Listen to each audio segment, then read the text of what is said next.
perspectives. There are, of course there are. But Terry's claiming his is the right one. Of course, it's the one true way. This is not like Mandalorian level writing. He thinks it is.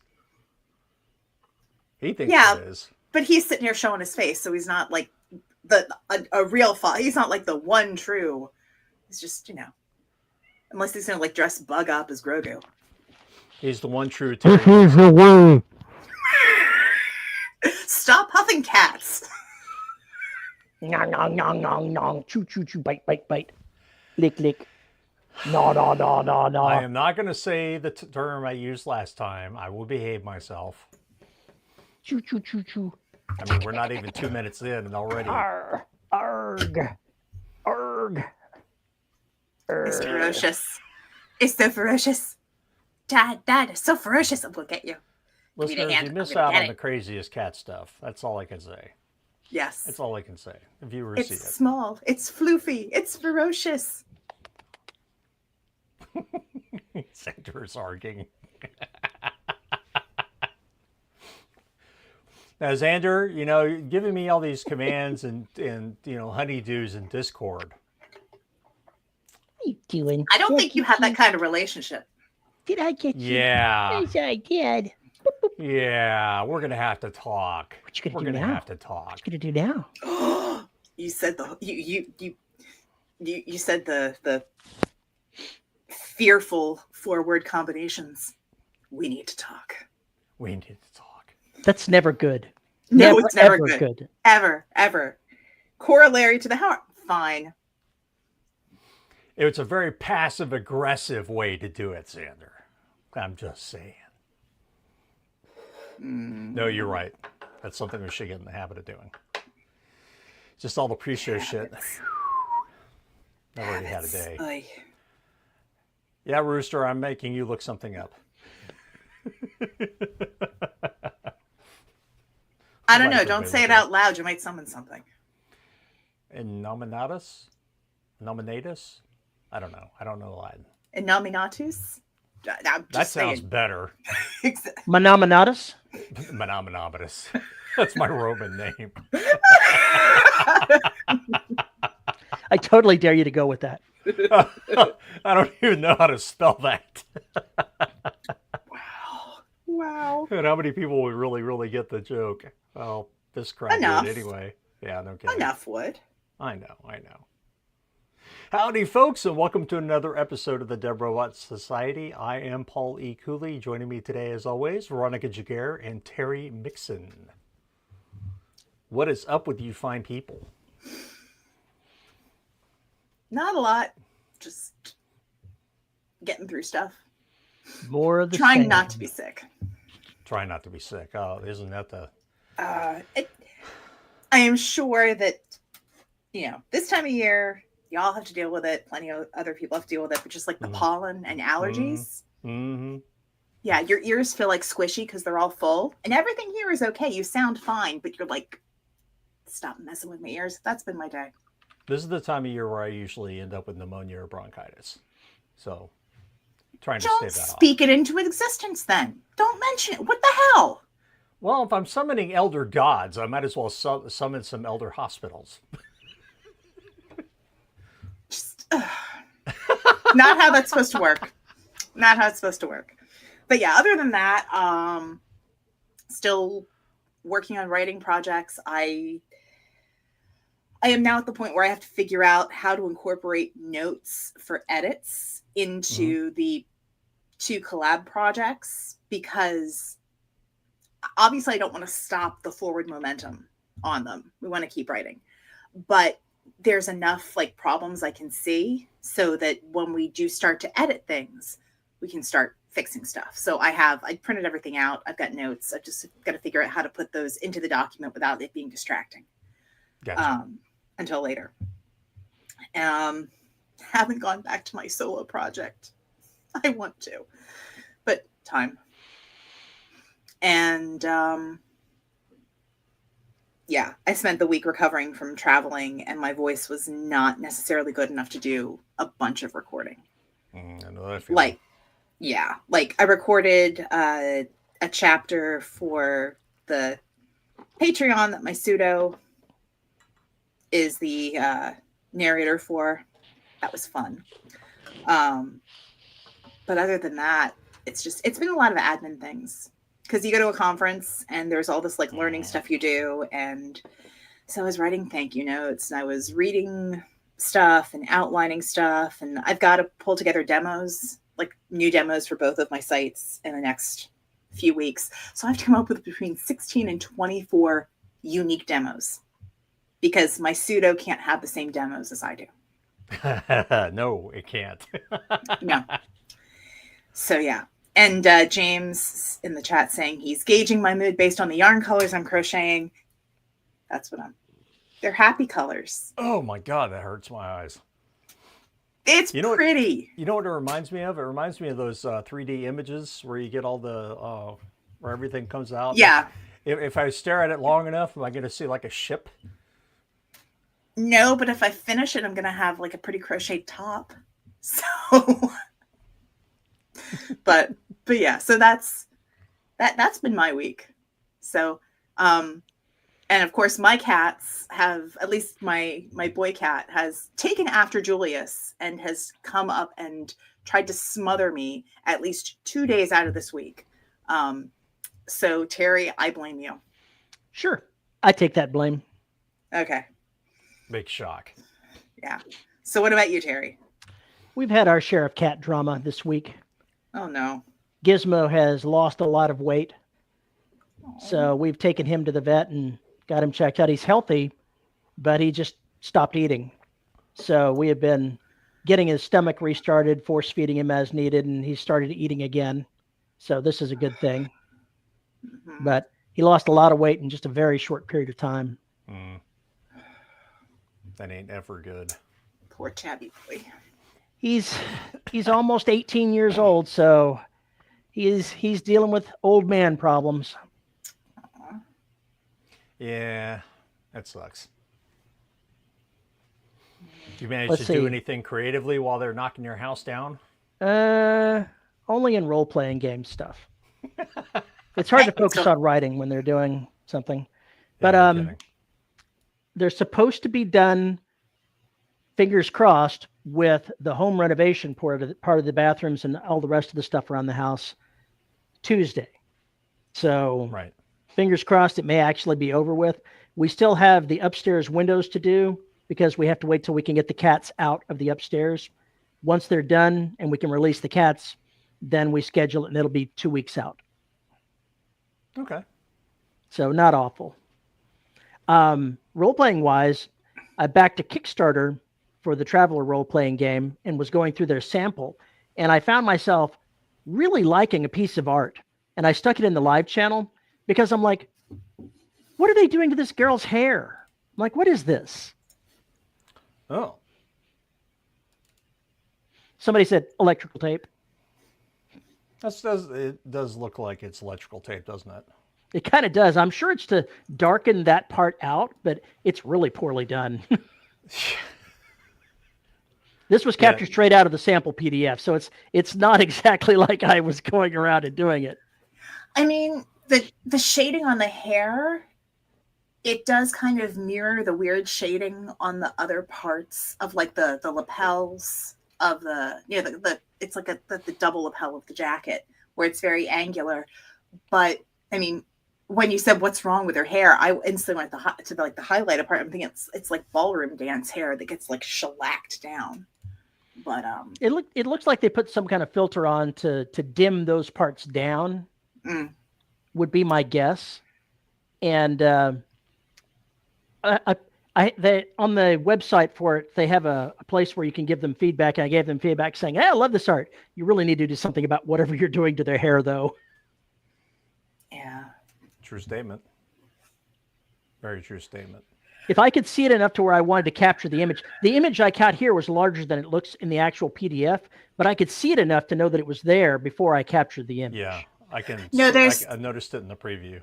Yeah, the shading, like the highlights are inconsistent. I think that's where my eye is going, because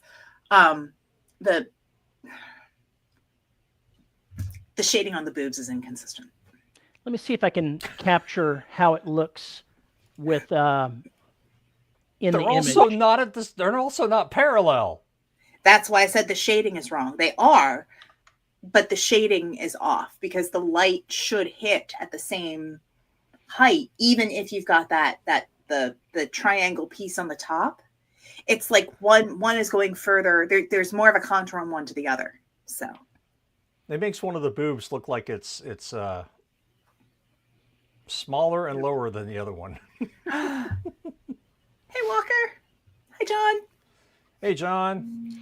But there you go. There's a picture of the page with the image at the size it actually is, and it's still visible. Well, something for them to reconsider, I guess. I guess it's less noticeable there because it's just like in with everything else, but it's really cool art. I gotta say, it is. Of course, when they've got pictures of these crew people here, they made sure and take a nice picture of them to make them all look all evil and stuff. Let me go ahead and this is one Paul can approve of. I doubt it. Oh, I think you will. I think you'll like it. I doubt it. Well, that's going to be a hell of an album when it drops. Yeah, no shit. That looks like metalcore right there.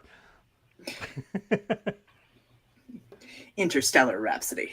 The Traveler is a far future role-playing game, so it's science fiction-y.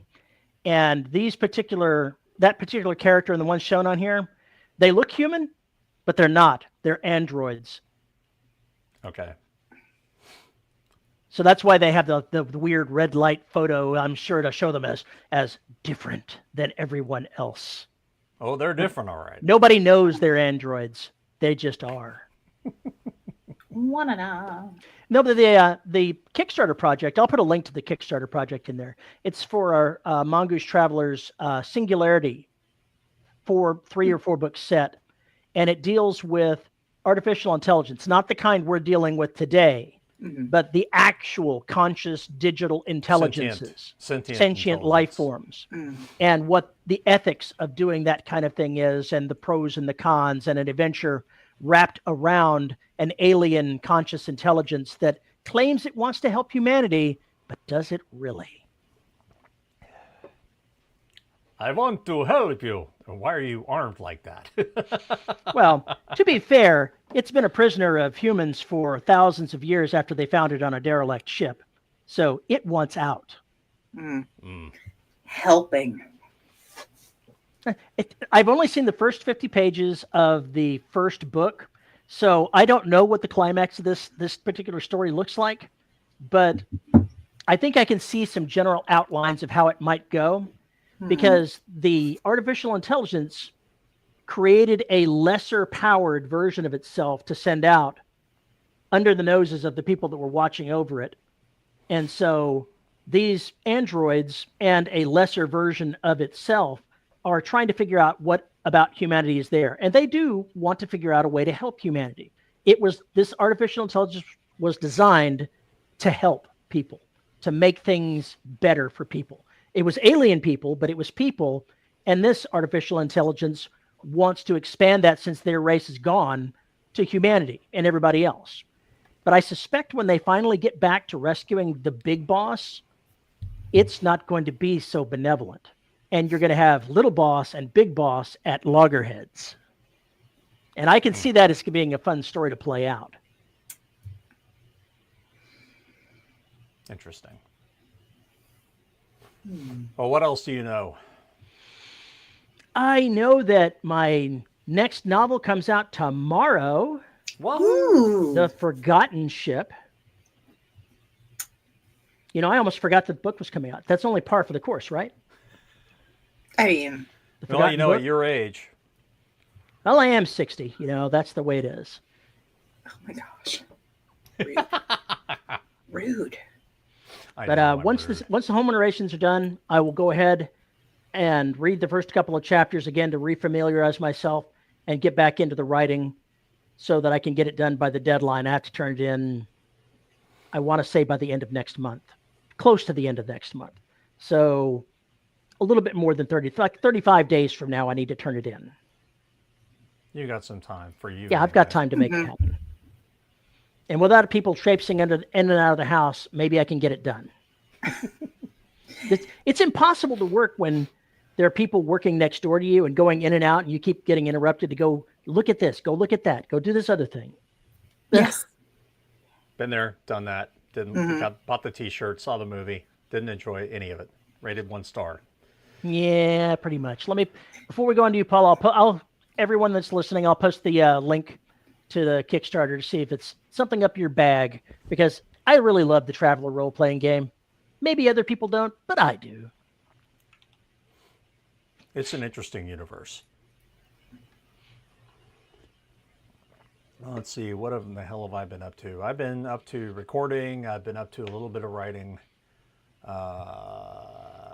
Had to deal with some medication stuff, and think maybe we got some of that sorted. And right as I go to start recording again, my voice, as you can tell, is pretty weak. It kind of fell off a cliff yesterday, so I didn't really get any of the things done that I wanted to get done. I did get some more writing done, and I got a ton of admin things done for the podcast and other things, but that was about it. It was pretty frustrating week from that standpoint. Plus, I had to chauffeur the folks around for several things, so it was a fun week. Have they gotten you a hat and a uniform yet? My sister might be bringing one tomorrow for my mother's birthday. Anything's possible.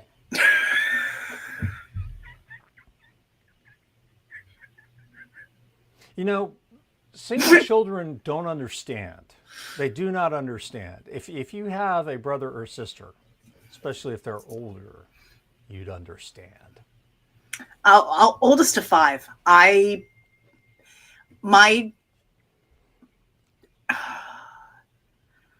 am not in close proximity to a lot of my siblings, but when we are together, yes, it is our job to give each other shit and to find ways to kind of like poke at each other and to enable other things.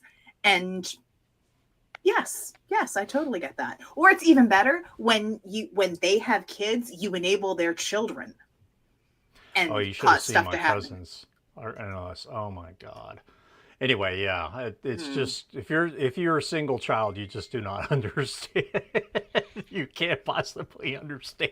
I mean, basically, if siblings like each other, they're going to do this. If they don't like one another, it's not the same thing. I've seen that dynamic too, and that's like, I'm glad I have the dynamic I have with my sister, but man, sometimes. Anyway. So that's what's going on. Hopefully next week I'll get back on the horse and start doing 2 chapters a day, because right now I'm barely keeping up with the podcast, which is not good. And I have still 347,000 words to narrate. Hopefully by the end of this year, but I don't know if we're going to get to it. We'll see. I don't know if we're going to get to all that. But I want to. Saculina still hasn't come out because it's still stuck in the queue, so I will be happy when that actually gets out there so I can start pimping it and also maybe start podcasting it. There's no. It's possible I could have 3 podcasts going at the same time, maybe 4 if I include the Medusa. So.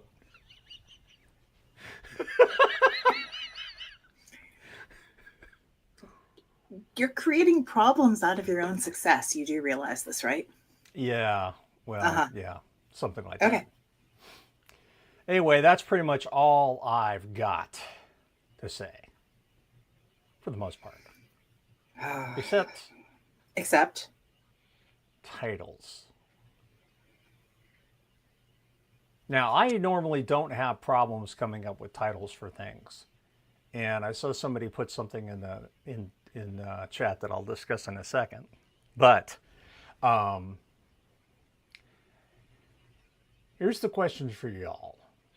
How do you come up with a title for your book? You throw the spaghetti against the wall until you get something that sticks? I mean, I am a fan of working titles. And unless, I mean, of the 3 projects that I have on deck right now, the One of them has the, like, its title there, but that's because it's a sequel to a book that's been out for a while. And so the title, the naming has to go there. So that one, the title was set from the beginning. The other two working titles, and I know I've changed the working title on my own one twice. I think twice. And it's because I found a song that better fits the theme of the story. And and because titles aren't trademarked or copyrighted. Correct. You can use, you know, a song title as a book title. And if it works, fantastic. But it's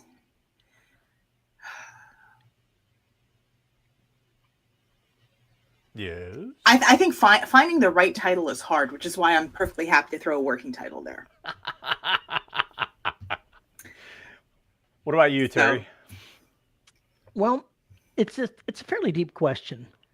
I will usually, there's been a number of books where I've just said book one and started writing until I figured out what it's going to be. When it comes time, you have to actually select the title, though. There's more to it than just finding the one that you think is going to work best, because the title is one of those things that's marketing. Writers are notoriously bad at marketing. Yes. You've got to figure out a title that is going to fit with what you're writing. It's not going to be too close to what other people are writing and have published already.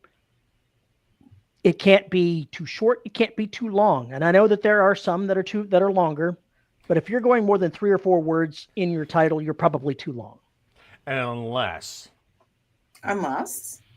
you're writing camp or a comedy. Yeah, there's definitely titles that are longer, but considering real estate on the cover at thumbnail, if you start going too many words, it's going to be illegible. Very true. And that's one of the things you have to be cognizant of, is that people can read your title on a thumbnail of your book.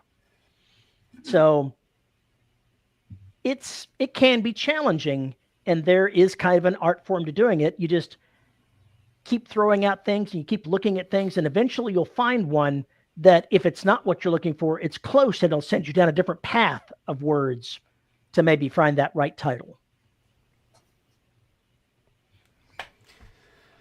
Titles usually come to me when I'm working or even get the idea for the book. Sometimes the title actually springs the idea for the book. And I can't explain how that works, but it does work. So basically, I just kind of grab them out of thin air. And like Kill Shelter, for instance, which is unpublished, hopefully be published next 3 months. That was originally supposed to be a book that took place in an animal shelter. And so, which we discussed why you don't do that. So when it was Things time like to, this is why you don't do that. When I decided to change the setting and put it in Antarctica, I went, I went and looked at all the different nationalities that were there, and I looked at nationalities that weren't there in 1982, and I went, great, the Finns weren't there. I'll use Finnish. And I grabbed their word for shelter, and that I stuck with the title, even though I completely changed everything about it, and I made it made sense, at least to me. So I was happy with that. Plus, it's a title that kind of grabs your eye, although it will plant, I think, the animal shelter idea in there. So I don't know. We'll see. We'll see how it works. I may change the title on me. But titles just kind of jump out at me usually. It's very rare that I get in a problem where I don't have a title. Closet Treats was a pain in the ass because I could have called it 3 or 4 different things and decided to kind of mix them together and put it together. Probably not the best marketing move, but it kind of gives a feel to it that sounds jaunty, but at the same time, it does not sound jaunty at all. So titles, yeah, using songs, I can see that. Also using phrases from famous quotes or from your favorite character, something they've said, that can make a really, really good title. And of course, sometimes you'll just be sitting around not even paying attention. You'll hear somebody say something and it's like, that should be a book title. And then you get the idea for the plot flowing from there. That happens a lot to me. So titles aren't really that big of a deal. Now, Terry touched on something, which was the marketing. The marketing side. Yeah. There's, I mean, I think the other thing, Terry writes series. And with your series titles, like the flavor of those titles, everything needs to make sense together. So it's and the thing is, when you've got like titles in a series, those titles, like as you it gives you the progression of expectations. Okay. Which is cool. One of the reasons that I came up with the idea for this particular topic is they're translating the Last Hunter series into German. And they got back to me and said, yeah, the translator says that the title for book 3, which is Alpha Strike, doesn't really work in German. We need to come up with something else. It's not really a translatable sort of thing. I don't know why, but, I guess that's the way it is. That's what they say. That's what they do. Probably so we had to come up with a different title. Probably because it takes 5 words to get there. No telling. But it's what brought this back to life, is because you never know when the title you've got that's working perfectly fine isn't going to work under some circumstance, like being translated to German. That's very or Finnish, for that matter. Or Finnish. If Kill Shelter becomes real popular in Finland. I doubt it. I'll get hate mail. James says the titles are the one time it's easier to do something in French. They're either the story you're going to read or the name of the principal character. I can see that. Personally, they came to me and said, okay, we're going to put up the pre-order for book 2 in the Forgotten Ship series, so we need a title. And I'm like, yeah, I have no idea what's going to happen in this book. So I had to come up with a title.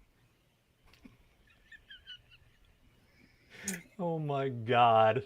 So yeah, the funny thing, Alpha doesn't translate in German. That's why. Like, 'cause just playing in Google Translate, if you put Alpha Strike in, it literally doesn't translate. Now, if you put First Strike in, that does translate, and it's a singular word. But I don't speak German. My German accent for narration is not my best. I try to stay the hell away from it. Well, so First Strike really doesn't work because that's not what Alpha Strike means. Yeah. And so right. Alpha Strike means not only do you strike first, but you land on them like a ton of bricks. You hit them with everything you have. So I guess it's a concept that does not translate. Maybe it should be Blitzkrieg. That's a fraught phrase. Yeah, and that's the thing. That's a loaded It may be a word. fraught phrase, but that's kind of Lightning War it would somewhat be closer to what this was looking for. Gotcha. Doc says, hi, Doc. Titles are either easy or hard, either they come right away and you never change, or you struggle with them and you're never happy with them. Yeah. Yeah, I see Doc put Blitzkrieg in there. I hadn't seen that when it came to mind, so I didn't steal your idea, Doc. I promise. That's probably one long word. So John's actually he's another person who's really good at like theming titles. And using cliches to describe stories. And that goes along with the character. Yeah, it really does go along with the character. And honestly, if you like Dresden stuff, with even more tongue-in-cheek, you need to go read his shit now. Please and thank you. Yeah, John Walker. Yes. And that I know I have a couple things that I worked on that are only in podcast. I don't think they ever got put into print. But I would go for one-word titles, and it would describe the sense. And yeah, it was during the whole Disney thing of, pick, because you had Frozen and you had Tangled and you had all of these. And so, I mean, I had a story called Broken, and it described the characters and a relationship and the fact that one person was part cybernetic after a horrible accident, and the other had lost her family. And so, yeah, Broken works. I have another one that I'm reworking, but it was called Hollow because it involved people removing hearts and stitching them into other people and making them hollow. And also It was great. I have to figure it. It's on my Q2 to figure out how to redo. Did you see the relatively new, speaking, Sleepy Hollow series? No, not yet. So it was good. The last season was bad. They tried to go ahead and change course in where they were doing, and I didn't particularly care for it. But the first couple of seasons were just adorable for that kind of show, anyway. Yeah, I think there's some shows that do this really well. That have titles that encompass like a sense of thing. Yellow Jackets, which is currently on Paramount Plus, I think. Fantastic title, because not only does it encompass the name of the team that it's about, but it also, it's the whole weird backstabby danger sort of thing. And also, yes, also, I don't care what anybody says, that's a horror series. It is. By the time you get to the end of season 2, that shit is complete horror series. And Melanie Linsky is batshit bonkers amazing. I want to be her. So when you're talking about single word titles, that's what I went with for the Black. Is every subsequent book has one word, Mm-hmm. and they do show a progression: arrival, outbreak, evolution. Oceania is the only one that's mixed, that doesn't fall into that category, and then extinction. An extinction will tell you everything you need to know, which is it? Is it extinction of humanity, or is it extinction of M2? Mm-hmm. And so people who read the series should be thinking that's the finale, and that's the whole point. Mm-hmm. And, Derelict was Marines, Tomb. I can't even remember the name of my own fucking books. Destruction, and finally Trident. Mm-hmm. And so all of those are basically about the settings and all of this. And I think the single word titles are kind of the way to go. In the follow-up trilogy for Derelict, they're all going to be 2-word titles. Mm-hmm. Yeah, and that's intentional. Something I just thought of. Consider the genre.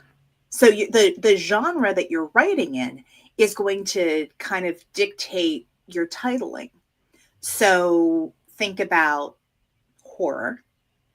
Sometimes a title is going to evoke an emotion or a sensation or a feeling, whereas for science fiction, it's more about the what. It's very like this, and it's a scenario based thing. I'm comparing like the Empire of Bones series titles.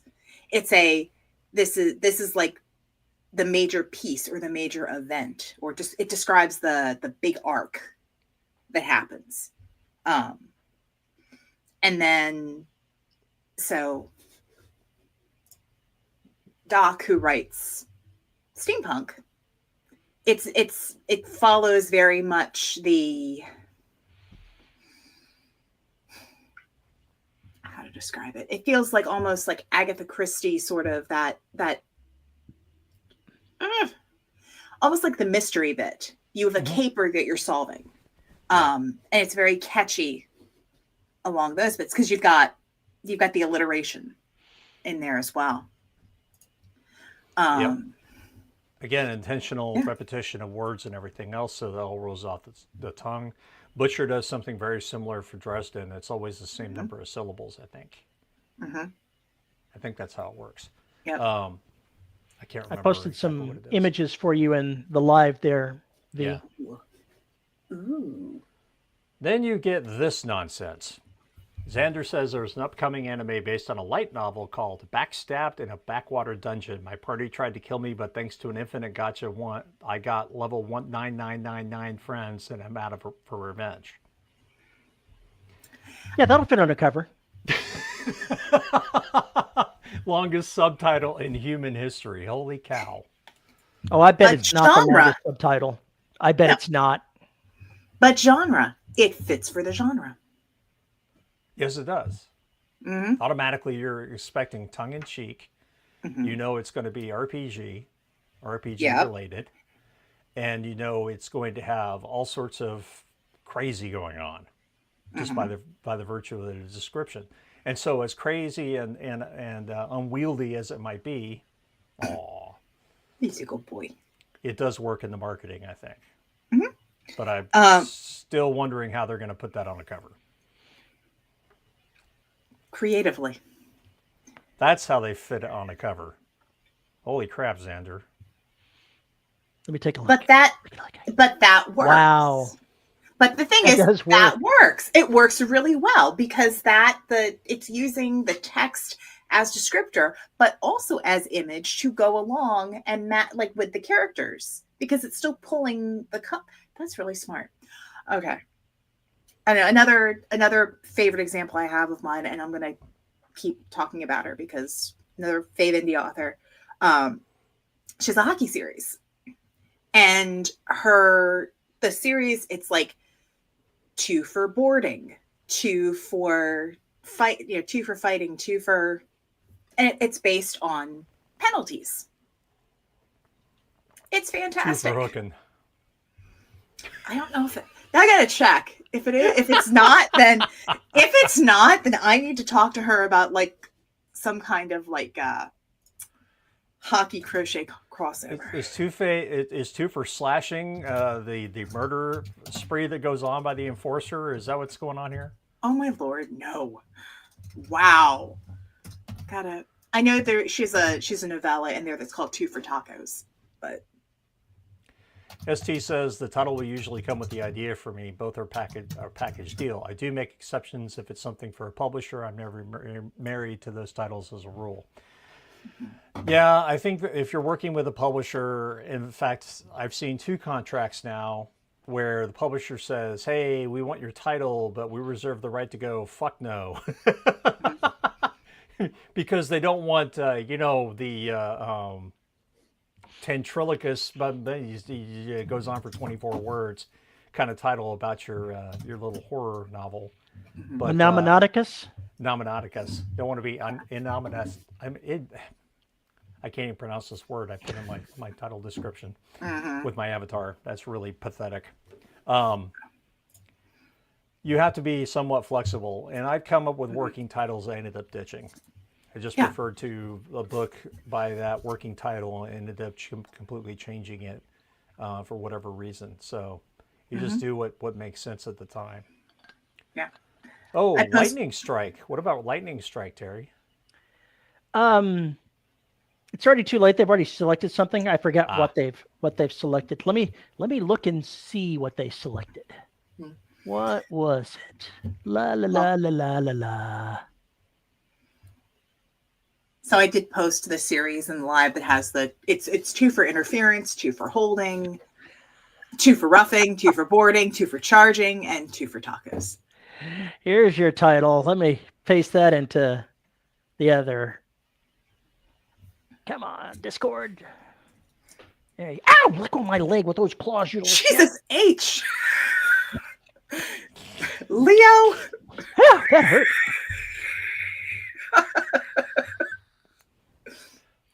They're smuggler vodka. No. Yes. As a matter of fact, yes. That is what they went with. That is what they went with.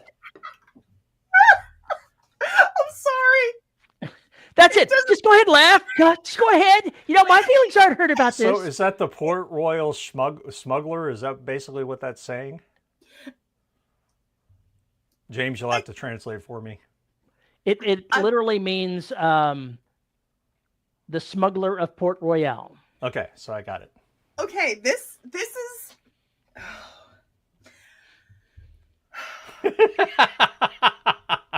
this is where we get into like an issue with like English and other languages. Not all the words, some words don't sound right in other languages because they're so close to how something is pronounced. And I'm sorry. Yeah, the spelling, just like I looked at it and just blinked like. And now we have the schmuggler. It sounds like something you'd see in a McDonald's commercial. It's a new character. You get the schmuggler. To our German-speaking and reading audience, we apologize profusely for these jokes at the expense of our ignorant English looking at this and going, what the fuck? But I'm sure you guys do the same thing when you see our language, so I understand completely. I'm sorry. Now it sounds like a Muppet. It does kind of. It kind of does. Der Schmuggler! Look out for the Schmuggler! Robber. Oh, I'm so sorry. Okay, we broke V. Xander says his current project title is No Grave for the Nameless, which I think will be an issue for typography on a book cover. That shouldn't be too bad.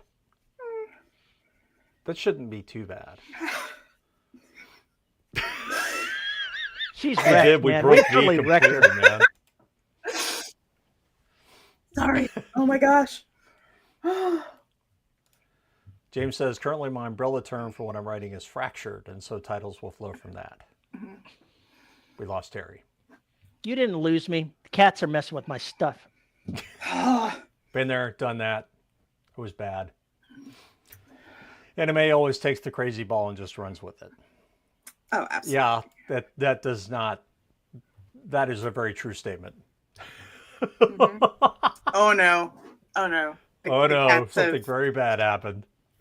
Oh dear. Oh shit. Oh. You're muted.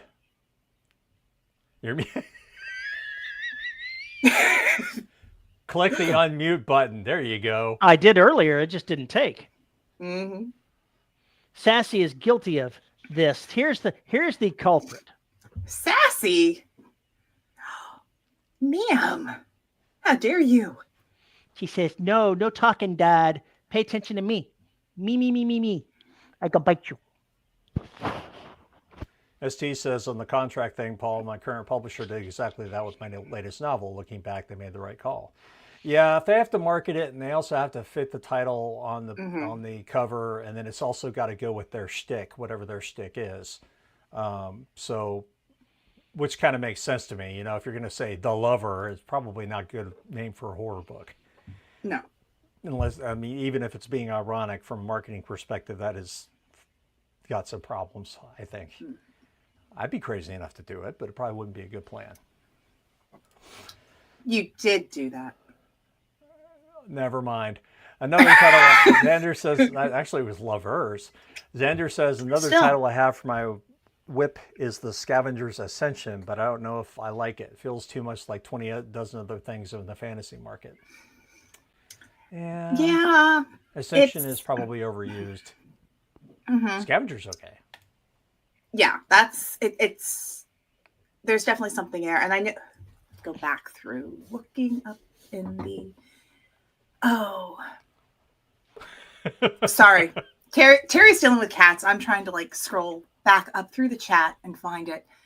So James had said you've got the umbrella term was fractured. I had another project that's sitting someplace, but product details from Amazon. Shut up.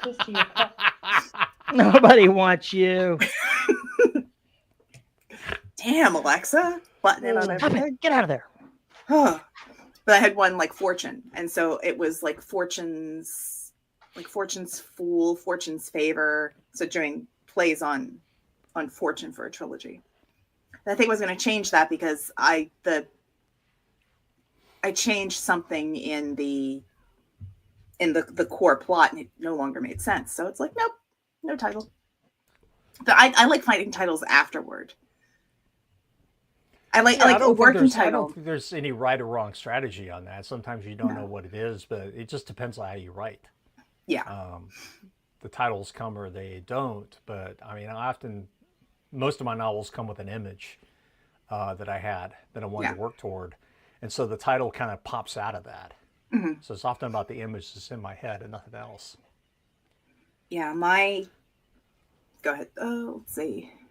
Matt says, I heard a story about someone wanting a Japanese tattoo that was his name, Gary. Unfortunately, the closest thing phonetically in Chinese translated is stupid foreigner. Ho ho! Yeah, I'm sure that's how that worked out. I'm sure that's exactly how it sounded. And then the back to the translation thing, like Jaws in French says, I'm Dans not la even mer. try. Dans la mer. Thank you. Literally teeth of the sea. Yeah.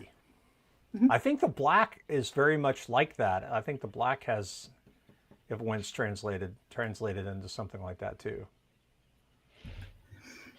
I can't remember what they used. Scavenger rising.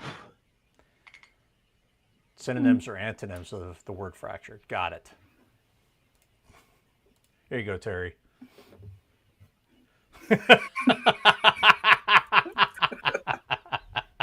Sassy got herself tangled around its cord and kept trying to drag it off of my desk, so I was wrestling with it to make sure it didn't fall. Sassy has been very problematic today. Living up to her name. Doc Living says, up to the title. Yeah, no kidding. Sometimes the title strategy changes as you're working, Doc says. Yeah, I agree with that. I mean, it's like everything else in writing. There's no hard and fast rule. It's just what works for you. But if something isn't working, then, it's time to start rethinking or thinking about the other things. What are people naming their books in their genre? What are people naming books a series that go along in the same overall feel of what you're trying to go for? Is often very instructive in titles to stay the fuck away from and titles to embrace. Now, granted, you don't want to be an also-ran and necessarily rip off the title of a popular book. That's not what I'm saying. But it should give you some ideas of what to go for. Mm-hmm. John says the Alien Abduction series that's on my to-write list is called Prodigal, and each title will have to do with the hero's journey type thing.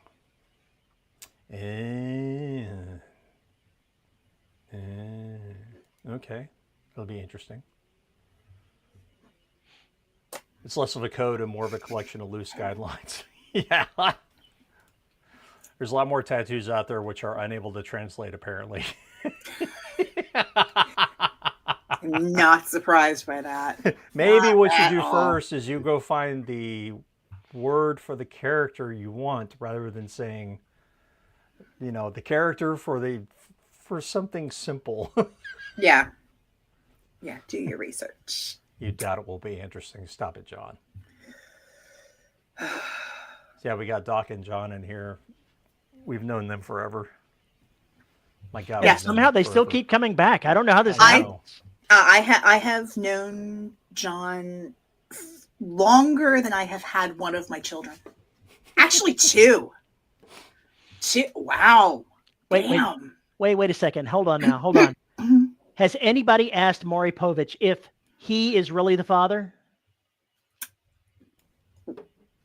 Okay, one, you've caused that poor man to fall out of his chair. Apologize to him right now. I'm sorry you hit the ground so hard, buddy. and two, I think the first time we met was at Balticon. Yeah. A Yeah, long fucking time ago. Yeah, and that was after all of my kids were at least toddlers. But yeah, I have known John since the early days of City of Heroes, way back in the fan fiction days, and writing, on my part, writing absolute trash. Well, just because facts are on your side does not mean it couldn't be a good show on the Maury Povich show. Is that guy even still alive? I have no idea. Probably not. I think he's dead. Could be wrong. Sender says I have a whip that's inspired by the game Baroque. Not familiar with that. That is currently titled with a placeholder Baroque. Yeah. Okay, I gotcha.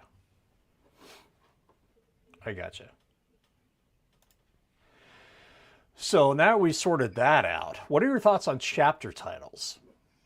I think that they're terrible. I think it depends on the genre. I can buy that. I think in some genres it makes sense. Literary fiction, it makes sense. There's John, stop. You think we're bad at self-deprecation? He is the king of self-deprecation. It's up there. He is. Anyway, Litfic definitely uses it. I think sometimes Lit RPG can use it, but it has to go along with the tone of the story. There was one Lit RPG that I had that. It was like chapter 1, or when the young master did this. Mhm. No, literally, that's what it was. It has and subtitles.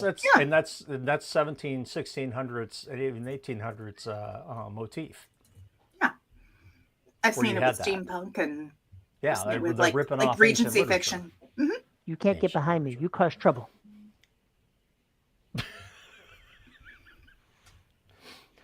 My problem with chapter titles, which is ironic and not, because every one of my chapters has a title. You will never see those titles in the book. Those titles are there simply for me to look at that chapter and go, oh, I know what happens in that chapter at a glance. Mm. I would never share those because they give too much away. And yet, guess what I do with YouTube and the podcast? I go ahead and use like one or two words, usually from the book, and I translated, or not translated, I corrected a few that were giving too many spoilers away, and that's what I do, because just putting up episode 13 of the Derelict Saga is not going to get anybody's attention. Something like, preparations or war or whatever, those are going to grab the punters in. Even if they don't know the story, they're going to look at that and go, oh, something's going on there. Maybe I should check it out. That's part of the marketing of the podcast. That's part of the marketing of YouTube. That's part of the marketing of getting those things out there, is knowing what keywords or whatever else you need to include in your titles for that. But those are essentially chapter titles when you're doing audiobooks or whatnot. They're the chapter titles because you're telling chapters. Maybe you're telling 2 or 3 chapters, and you want to grab the title of the one that makes the most sense to encompass all 3. So chapter titles for me, though, are a problem because they can give way too much away if you get too cutesy. And I've read books where it was like, okay, I looked at the chapter title and was like, well, I'm pretty damn sure I know what goes on here. And it kind of ruins and blows up the suspension of disbelief in a way. And they usually rip me out of the story. Now, if you have chapter titles where it's the name of the character, because it's all written extremely close POV, that's different. You're not going to have a chapter with the title Kali because Kali is the one telling this particular story, and then have it switched to Dickerson because it's from his POV in that particular chapter, whatever. So there's a lot of different ways to skin it. But from my standpoint, I don't like chapter titles that give away what's going on in the chapter. I think it's actually a disservice to the reader. But what do I know? Unless you're trying to be cutesy and crazy, in which case just put the title there that maybe is from a snippet of dialogue that happens with no context. And then when the readers come across it, they will start laughing. Guarantee it. Chapter Mama, titles are pick me up now, Mama. Chapter 1, Chapter 2. Oh, that was mine. That was Darn yours. it. That was mine. Sir, you don't walk away. I think it is a genre. Thing. James says the only reason I really like them is if I lose my place or my audiobook plays when I've left it playing, and chapter 1, 2, 3 doesn't help me find my place. Exactly, which is why I name my chapters. I need to be able to jump in and know exactly what happens in those scenes. Zender says it's like titles for some show episodes, like "and X character dies" popping up as the show starts post-opening theme. Yeah, but then you got a situation like John dies at the end. Oh, what a great book. Confusing as hell movie, but a great book. So did he in fact die at the end? I'm not going to answer that question. Because I'm never going to see it. You really should. It's whack. It is completely whack. But yeah, it does get, if there are spoilers, then perhaps don't. Right. So chapter is like, this is the scene where the hero survives the assassination attempt should be avoided. Yes. Unless you're writing a farce or satire, then I would totally expect it. In fact, I would be disappointed if you didn't. What's a good book and fantastic film? Yeah, what a good book and fantastic film. Okay. If I see an episode that says X dies, the one thing I'm sure of is that X isn't going to stay dead. You know, that you have a point there, Doc. That's a very good point. You have a point there. Okay, yeah, John Dies at the End is a good book and a fantastic movie. Man, the movie is just all over the place, but the book is insane. It definitely needs to be experienced. If you're not familiar with it, go check it out. I'm sure it's on streaming somewhere. It's just whack. Just but a scratch. Chapter titles, I can't believe Terry hates them. I believe that I hate them simply because I find them, in most of my experience, to be detractive of the reading. Most people are not good about naming anything, and it tends that their chapter titles end up giving expectations that shouldn't be there or screwing something else up that didn't need to be screwed up. Let the story flow for itself. Fair enough. Again, genre dependent. There are no rules. I don't do it. I will name sections of books, parts of books. I will do all that all day long, but I will not do that. It made no sense to me. JR. I posted a link there in live for you, Paul. Yeah, I saw it. Very important, very critical for your next book. We'll see. What? A 2-century-old rockfish is not in your list of things that you could use? I don't think that's going to eat people. Well, it won't, but the 6th century one that they find later will, because it's like the size of Jaws. Yeah, I haven't written a fish one yet. I haven't done a fish story. Paul will do anything for books, but he won't do that. I think you should write a story about a nuclear submarine that's being stalked by a huge fish.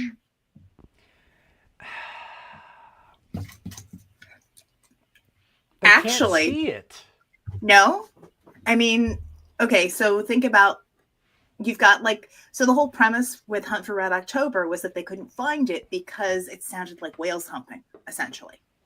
So what if you've got, maybe it's not a submarine, maybe it's a small research vessel, and it's got some kind of drive on it that is some kind of electromagnetic draw, or, attractor, or maybe it presents as a predator or prey to some really big underwater thing. They've got to stay underwater because if they surface, the enemy will know that they're there and their lives would be forfeit. But while they're down there, keeping moving around, something hunts them. I have this image in my head of and it's really where the novel, the unnamed novel, well, no, it has a name. I just haven't been able to write the damn thing. Recycle comes from. The image is basically somebody goes down in a James Cameron, go down to the abyss and take a look around style life pod that is connected. And what chases them up is an anglerfish the size of an 18-wheeler. And maybe there are more than one of them. There are all sorts of problems with the fish being able to do that and go very high because of the pressure, lack of pressure would kill it. But they have found those fish on the surface before. So it is something to stick with. I just haven't been able to find a way to write that damn story, but I love that image. I can't imagine something more terrifying than you being in this pod, coming back up, and being able to see through the glass this thing, its bright lure, just kind of bobbing back and forth, and every once in a while, maybe the floodlights catch an image of its teeth glinting. I just can't imagine, and you can't go anywhere, you can't do anything, you don't have any kind of protection. I just can't imagine a more terrifying proposition than that. Oh, of course, the communications are cut off, so they can't actually tell anyone that they're being attacked. You might get away with it if you make the fish bony rather than cartilaginous. I can see the word, I can't pronounce it right now. But just so it's So it's like physically it's harder to collapse. So like armored and whatnot with better like interior ballast. Don't take that under advisement. This thing with a mouth full of teeth longer than your entire pod swimming up faster than you can go up exactly. Oh, love it. Maybe it's got symbiotes that can incapacitate the ship for it. You know, like Remora's. Oh man. Ooh. Don't even. Ooh. Don't even. Big old deep sea with hooks and.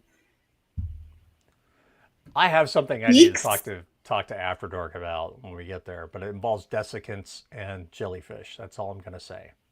You know, your idea of a party is definitely not the same thing as mine. No, it is not. And on that note, we should get the hell out of here. You find this show interesting and have a comment, you can send us an email by going to deadrobotssociety.com and punching that contact button, and we will get it. You can leave a comment on this episode at youtube.com/DRS podcast, where we have all 14 bazillion episodes there for you to peruse and go through. And we are live every Saturday at 2 p.m. CST, except when we're not. Like and subscribe so you know when we're live. And if you want to support the show, you can find us at patreon.com/DRS podcast and buymeacoffee.com/DRS podcast, where for as little as $1 a month, you get access to exclusive live shows like After Dark, which is coming up in 8.5 minutes. We're going to talk about things with tentacles. And the $10 level, you get tentacle porn. And our $10 patrons are Juan Valentin, James Terrell, Antoine Batts, Tony L. Joy, Rick Shaw, Lisa Slack, and Tim Niederreiter. Thank you to all of our patrons for making this show possible. I look at chat and I weep for the future. I just weep. I weep. Thanks for hanging out with us. Hope you enjoyed the show, and we will talk to you next week. Until then, get your ass in a chair and write.